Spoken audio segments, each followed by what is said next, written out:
This is luminol.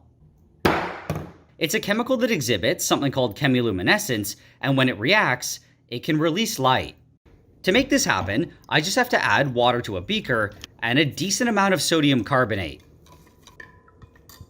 Then I can add the luminol, which can dissolve in this solution. I also need to add some sodium bicarbonate, and this solution is basically ready. Now, I just need to make an iron solution by mixing together 3% hydrogen peroxide and something called potassium ferrocyanide. To make the luminol glow, I just have to mix these two solutions together.